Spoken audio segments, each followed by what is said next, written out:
How to fund property development. Anyone can engage in property development, there is no required qualification. Whether as an investor, a developer, or one in need of space, warehouse, or building necessary to run a business. However, the massive capital such a project is a challenge, and previous experience will be closely examined by lenders. Thus, financing in the real estate sector offers many options at increasing LTVs, loan-to-value. The first step before approaching a broker or lender directly is to create a detailed business plan including cash flow forecasts. This ensures that you understand the money required in the likely risk areas, especially if developing a brownfield or sloping site. For those with limited experience, this will highlight if you understand the project and the risks embedded.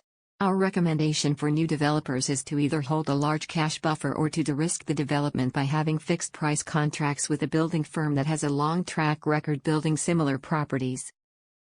For both borrower and lender, the worst possible scenario is for sites to go into administration before completion.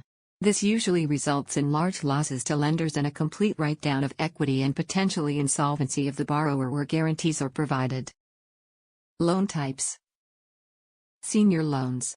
Senior loans are the most common source of funding, with a variety of LTVs priced according to risk. For property development, the kinds of financing products are numerous, diverse, and may have different features. The terms will depend on the lender, with new lenders entering the market and increasing competition. Bridging. In property development, bridging can be useful to purchase land, construct buildings, residences and facilities, and renovate property, even those that may not be passable for purchase for mortgages. Bridging is short-term, while interest accrued annually is high. It is due to the flexibility of bridging to accommodate a wide array of business interests and fast cash withdrawal. Second charge mortgages. Second charge mortgages, otherwise known as a secured loan. It enables you to borrow money with an existing asset set as security. Typically, this may be an existing residential property, often a buy-to-let property already owned. The amount of lending will be a portion of the real value of your equity in the collateral property. Secured loans typically offer lower annual interest rates spread over as much as 10 years. Mezzanine finance.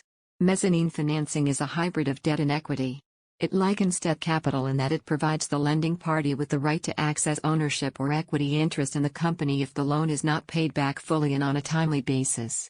Mezzanine loans offer short repayment terms, require minimum collateral, and as such command high interest rates comparable to or higher than bridging loans. The application process. The application process for commercial property development is much more tedious compared to that of a residential project.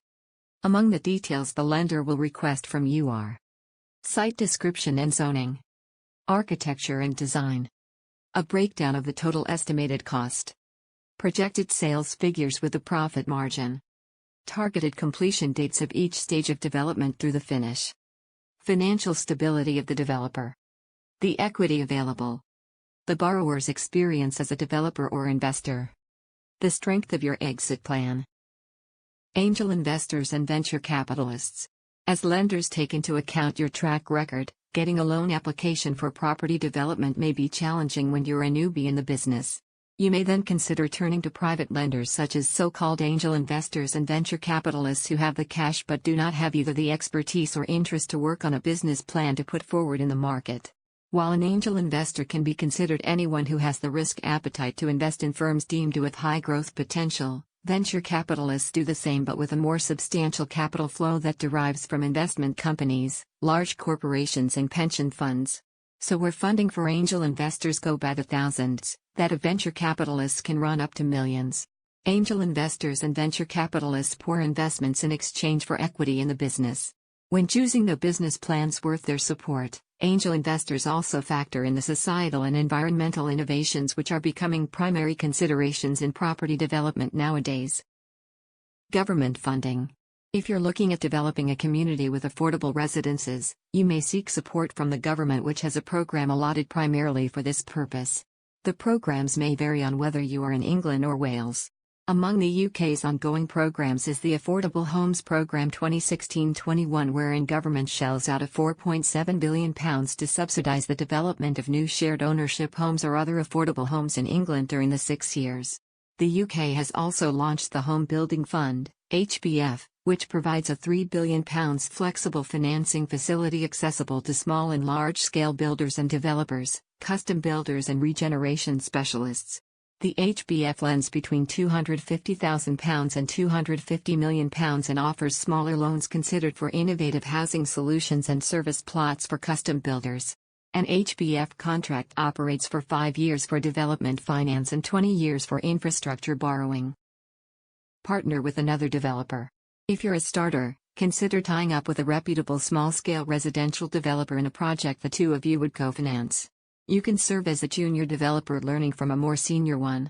This way, you can boost your experience points and have a more natural way of securing financing in the future. Some lenders may include friends and family, especially the older ones who may be seeking ways to increase their retirement income. Funding tips. Prepare for additional expenses along the way. Costs can quickly mount when engaging in a property development project. Always include a contingency in your estimated spending tally, say, 10 to 15%, so that you can prepare. It's better to underspend than run out of cash. Invest in education on real estate. While it may be tempting to jump in the real estate business with all the financing vehicles available today, you won't get close to even getting a return of your investment if you only have an inch worth of depth on how the business works. The high rewards in real estate make investing for formal education to learn everything about the economics of property development, from raw materials, construction processes and marketing of the establishment, worth it. This way you'll also have a glimpse of what headwinds may come your way so you can try prepared for them. Provided a competitive and flexible finance package. All in all, would certainly do it this way again.